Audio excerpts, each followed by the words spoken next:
کتاب الرقاق میں اور صحیح مسلم شریف کتاب الزہد میں یہ حدیث پاک ذکر کی گئی ہے۔ بڑی حساس اور بڑی اہم حدیث پاک ہے۔ اگر واقعی گہرائی اور گہرائی سے اس کا مطالعہ کر لیا جائے، سن لیا جائے، تو دل دہل اٹھتا ہے، جسم میں ایک عجیب و غریب کیفیت طاری ہوتی ہے۔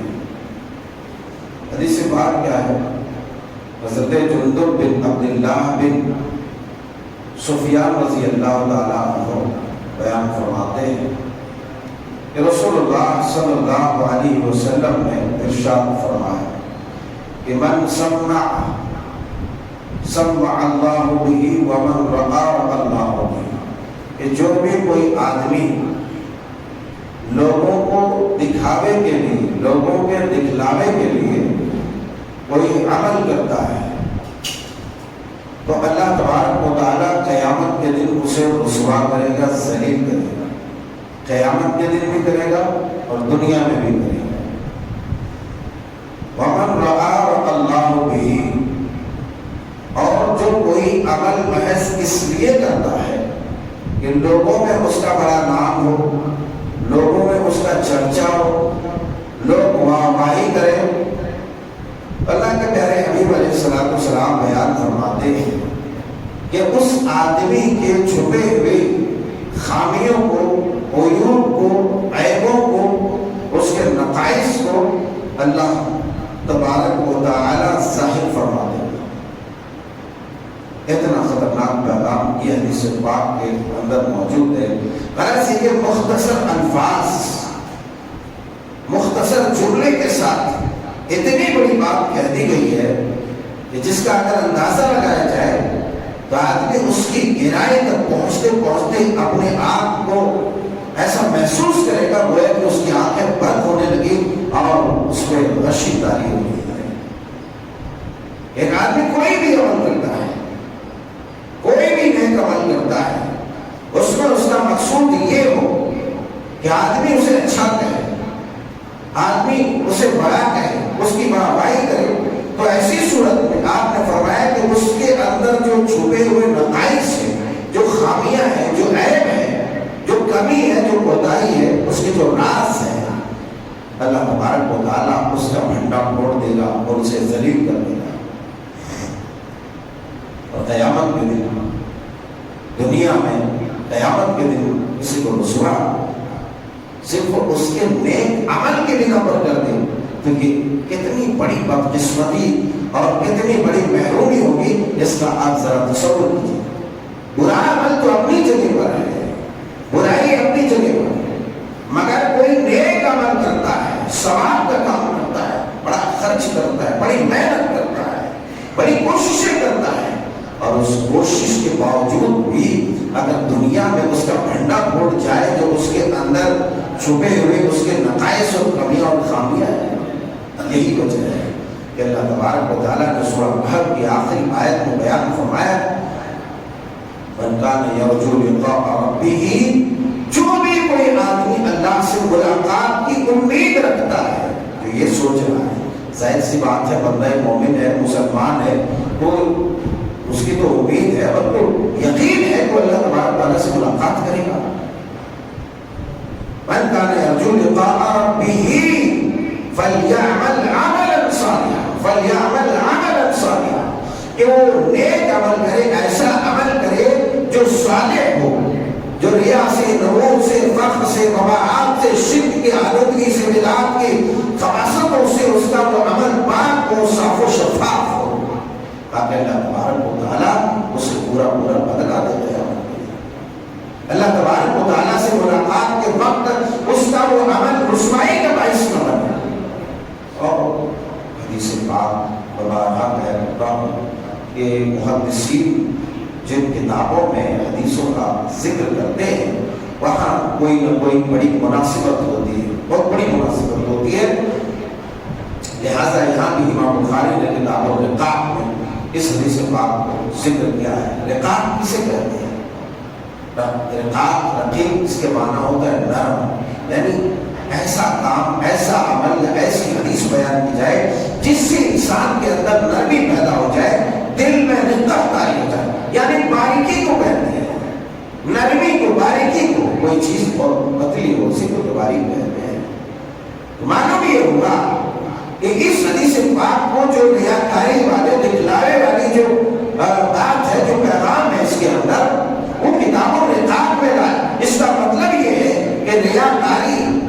ایسے باریک ترین ہے کہ کب اس کی عبادت میں، اس کے معاملات میں، اس کی نیکیوں میں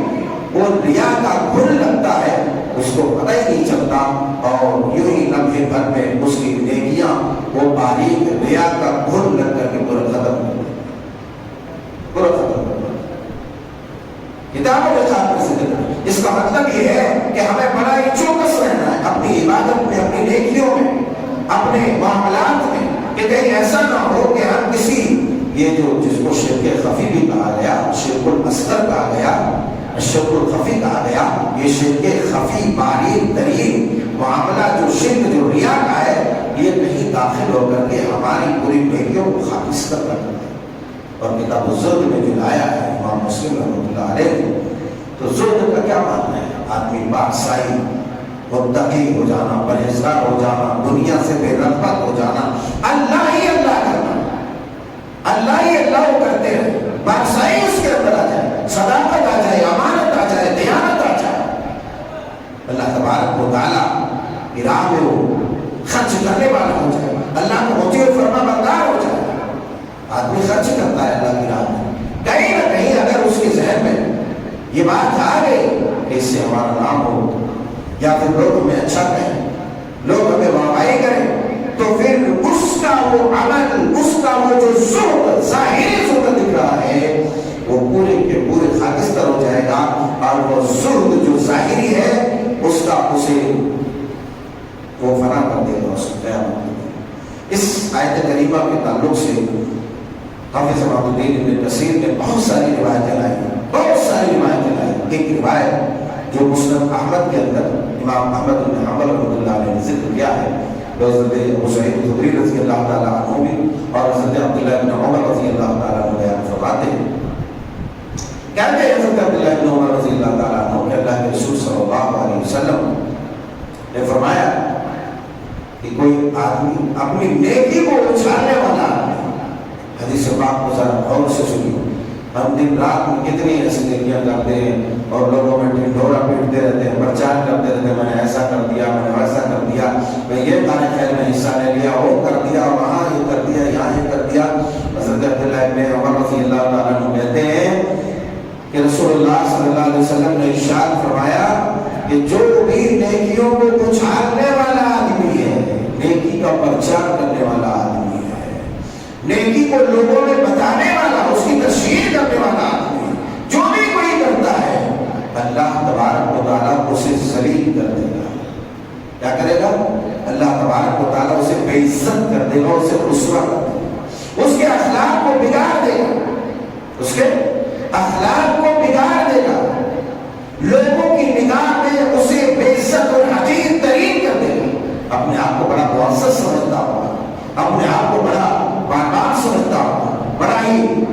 محترم اور محتشم سمجھتا ہوگا، مگر آپ بیان فرماتے ہیں رسول اللہ صلی اللہ علیہ وسلم نے فرمایا لوگوں کی نگاہ میں اللہ تبارک و تعالیٰ اسے گرا دے گا،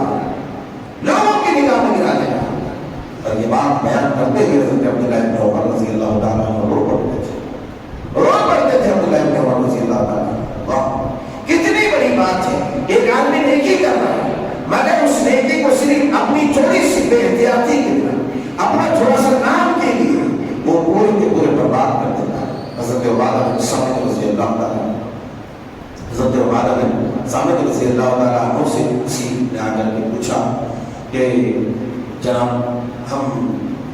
نماز پڑھتے ہیں، روزے رکھتے ہیں، یا ایک آدمی نماز پڑھتا ہے، روزہ رکھتا ہے، حج کرتا ہے، صدقہ خیرات کرتا ہے، سب کرتا ہے، اور اللہ تبارک و تعالیٰ کی رضا اور اس کی خوشنودی بھی اسے مطلوب ہے۔ بات ذرا غور فرمائیے، آدمی حضرت عبادہ بن صامت رضی اللہ تعالیٰ عنہ بہت جلیل القدر صحابی ہیں، فرماتے ہیں ایک آدمی آ کر کے عبادہ بن صامت سے پوچھتا ہے کہ ایک آدمی ہے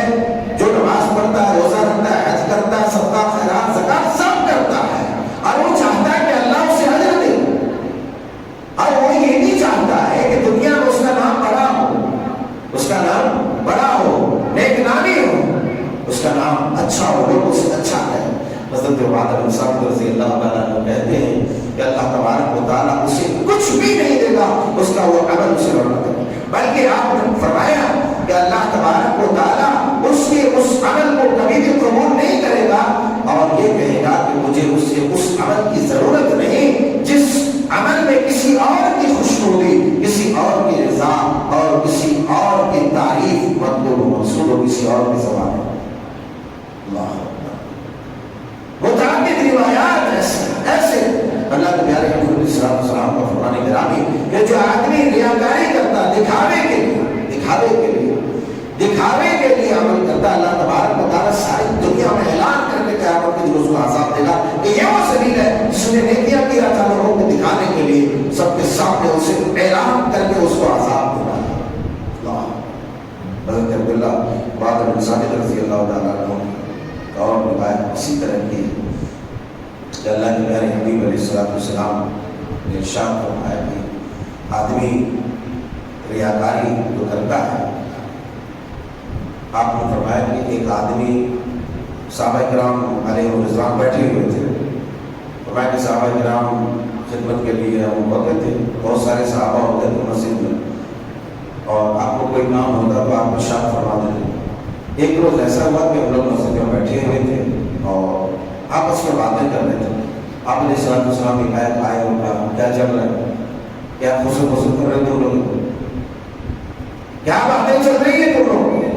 کہا کہ اللہ کے رسول صلی اللہ علیہ وسلم ہم لوگ دجال کا ذکر کر رہے تھے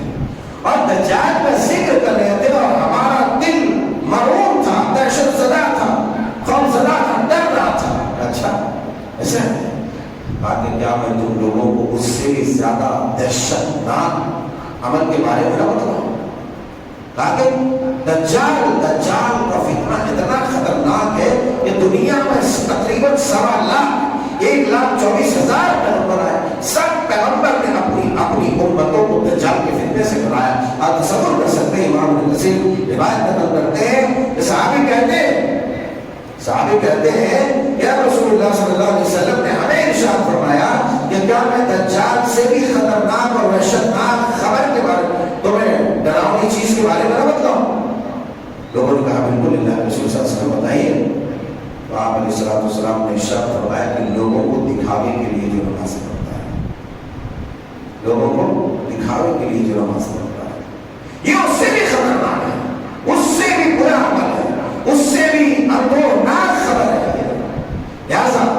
ہمیں معلوم یہ ہوتا ہے کہ تمام روایات اور قرآن آیات کو سامنے رکھنے کے بعد یہ اندازہ ہوتا ہے کہ یہ جو شرک خفی ہے، یہ جو شرک اصغر ہے، یہ جو ریاکاری ہے، یہ ریاکاری ہے۔ ریاکاری لوگوں کو دکھاوے کے لیے، لوگوں کو سنانے کے لیے، لوگوں میں پرچار کرنے کے لیے جو نیکیاں کی جاتی ہے، ان نیکیوں کی حقیقت یہ ہے کہ آدمی اپنی اس بدنیتی کی وجہ سے اپنے آپ کو تباہ کر لے گا۔ قیامت کا دن ہوگا، ثابت کر دے، قیامت کا دن ہوگا، تمام اول سے آخر تک سارے کے سارے جن و انسان جمع ہوگا، اللہ تبارک و تعالیٰ تمام لوگوں کو اکٹھا کرے گا میدان محشر۔ ایک پکارنے والا پکارے گا، آواز لگائے گا، ایک پکارنے والا پکارے گا، آواز لگائے گا کہ لوگوں تم نے اللہ کی عبادت میں کسی اور کو جو شریک کیا تھا، جاؤ اس سے جا کے بدلا لو،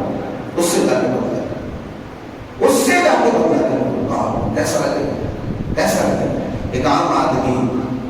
عام آدمی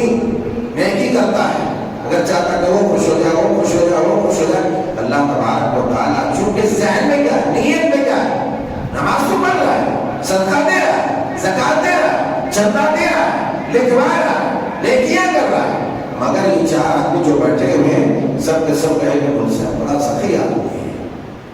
10,000 چندہ دے دیں، 5,000 دیکھو ہر مجھے کو دیتا ہے، بڑا صدقہ خیرات کرتا ہے، دل میں یہ جہاں پر آئے قیامت کے دن، چونکہ اب وہاں صرف یہ اللہ کی رضا مقصود نہیں ہے بلکہ لوگوں کی خوشنودی مقصود ہے، تو وہاں پر اللہ تبارک و تعالیٰ کی خوشنودی میں ہم نے کسی کو شامل کر دیا۔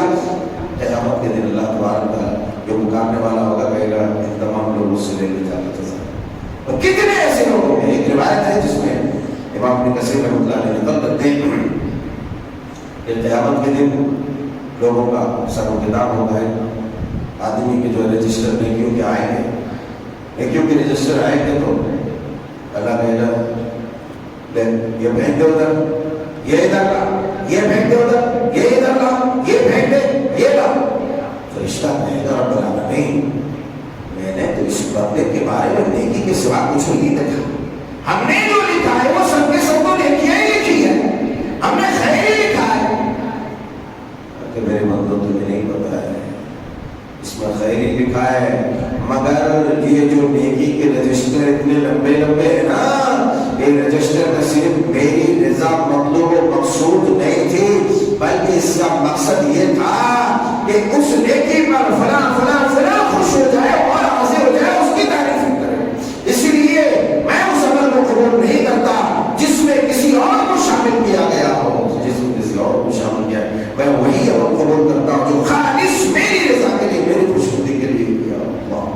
اس لیے قرآن پاک میں اللہ تعالیٰ نے فرمایا فَمَنْ كَانَ يَرْجُو لِقَاءَ رَبِّهِ فَلْيَعْمَلْ عَمَلًا صَالِحًا وَلَا يُشْرِكْ بِعِبَادَةِ رَبِّهِ أَحَدًا، کہ جس آدمی کی یہ امید ہو کہ قیامت کے دن وہ جلد اللہ سے ملنے والا ہے، اللہ سے ملنے والا ہے تو نیک عمل کرے، اللہ سے ملنے والا ہے تو نیک عمل کرے، غور فرمائیے، اللہ سے ملنے والا ہے تو نیک عمل کرے، فَلْيَعْمَلْ عَمَلًا صَالِحًا۔ دوسری بات یہ کہی کہ وَلَا يُشْرِكْ بِعِبَادَةِ رَبِّهِ أَحَدًا، کہ اللہ کی عبادت میں کسی کو شریک نہ کرے، اللہ کی عبادت میں کسی کو شریک نہ کرے، یعنی غیر اللہ کے کسی پیر پہاڑے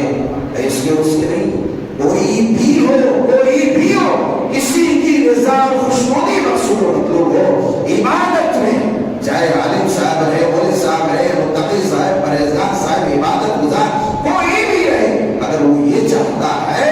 کہ یہ بھی سب کے سب خوش ہو تو وہ بھی عبادت فی شرک ہوگا۔ اور صحابہ کے زمانے میں اس کو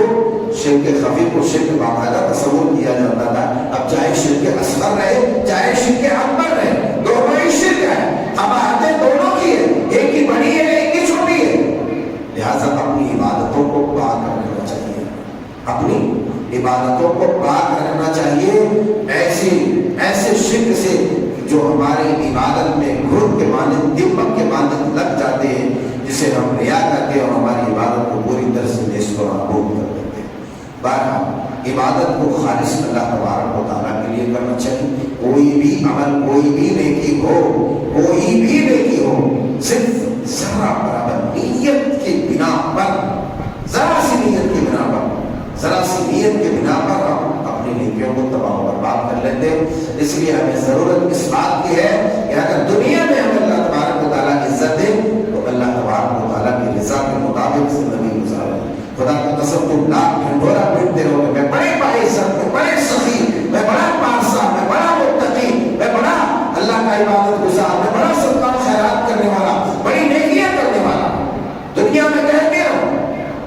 لیکن صرف ریا کے خود کی وجہ سے تمہاری نیکی پوری کی پوری تباہ ہو جائے گی۔ اور جب اللہ تبارک و تعالیٰ سے ملاقات کا وقت آئے گا تو تمہارے رجسٹر پورے پھینک دیے جائیں گے، اور پھر پتہ چلا کہ خلوص والی نیکی بہت کم تھی جسے جو اللہ تبارک و تعالیٰ کو پسند تھی، اور اللہ تبارک و تعالیٰ نے وہ نیکی رکھی، باقی جو جس میں شرک آدمی کا جو ہے اس کے دوستوں کا یا کسی اور کا، کسی نمازی کا، مصلی کا، وہ سب کے سب اللہ تعالیٰ نے پھینک دیا ہے۔ تو ہمیں ضرورت اس بات کی ہے اپنی عبادتوں کی حفاظت کریں۔ من سمع اللہ بھی، جو کوئی دنیا کو دکھانے کے لیے کرتا ہے تو اللہ دنیا والوں کو تو دکھا دے گا، مگر قیامت کے دن کہے گا اے میرے بندے جا، تو نے فلاں فلاں کو دکھلایا تھا، فلاں فلاں کی خوشنودی کے لیے کیا تھا، جا کے اس سے اجر لے لے۔ بھلا کوئی انسان کسی کو اجر دے سکتا ہے؟ وہاں تو اپنا سگا باپ بھی، اپنا بیٹا، اپنی بیوی، اپنی ماں، اگر ایک نیکی ہٹ جائے تو ایک دوسرے سے بھاگتے پھریں گے، کوئی کسی کا نہیں ہوگا، چیز آئے گی کون کس کو نہیں کیا وہاں دے بھائی، کوئی کسی کو نہیں دے گا۔ اس لیے ہمیں ضرورت ہے اپنی نیکیوں کی بچانے کی اور اپنی عیبوں کو بچانے کی، کہ اللہ تبارک و تعالیٰ کہیں ہماری اس بدنیتی اور ریاکاری کی وجہ سے ہمارا جو اندر کا بھنڈا ہے وہ پورا بھنڈا پھوڑ نہ دے اور مجھے ذلیل نہ کر دے۔ اللہ رب العزت سے دعا ہے کہ مولا کریم یہ ریا جسے شرک خفی سے تعبیر کیا تیرے پیغمبر نے، اس خطرناک گناہ اور جرم سے ہم سب کی حفاظت فرما۔ آخر میں ایک بات اور کہوں گا شرک کی بات ہوتی ہے. یہ کتنی خطرناک چیز ہے, کتنا خطرناک عمل ہے. میں نے کہا تھا کہ آپ لوگ تعویذ ہے, گنڈے ہیں, پلیتے ہیں, یہ بھی جو ہے شرک ہے. لہٰذا اس طرح کے جو دھاگے, تعویذ, گنڈے, پلیتے, آپ روزہ رکھ رہے ہیں, نمازیں پڑھ رہے ہیں, عبادت کر رہے ہیں, صرف آپ کے تعویذ, گنڈے, پلیتے اور کالے دھاگے اور اس کی وجہ سے آپ کی نماز بارگاہ رب العزت میں مردود ہو جائے گی, قبول نہیں ہوگی. لہٰذا اگر آپ چاہتے ہیں آپ کی بھوک, آپ کی پیاس, آپ کی نمازیں, آپ کی عبادتیں, آپ کا جو ہے قیام, صیام, سب کے سب بارگاہ رب العزت میں قبول ہو, تو یقین جانیے آپ ان تمام چیزوں سے اپنے آپ کو پاک کر دیجئے. اللہ تبارک و تعالیٰ پاک ہے, پاکیزہ چیزوں کو قبول کرتا ہے. جب کسی ولی کی خوشبودی کو اللہ پسند نہیں کر سکتا ہے تمہاری عبادت میں, تو بھلا یہ دھاگے, مانگے, پاگے, تعویذ, گنڈے, پلیتے کیوں کر پسند کر سکتا ہے؟ اس لیے اللہ تعالیٰ کی عبادت کو بالکل خود کو صاف و شفاف ہر طرح کی گندگی سے کر کے, اور اللہ کی عبادت کو بھی صاف و شفاف کر کے اس کی بارگاہ میں پیش کریں. اللہ تبارک و تعالیٰ قبول کرے گا, نہیں تو آپ کی ساری محنت رائے گا اور ضیاع ہو جائے گی. اللہ رب العزت ہماری عبادتوں کی حفاظت فرمائے. ہماری یہ جو ٹوٹی پھوٹی عبادتیں, روزے, نماز جو بھی ہم رکھتے ہیں, پروردگار کرتے ہیں, تو اسے شرف قبولیت سے نماز ہماری سامنے اور کوتاہیوں کو درگزر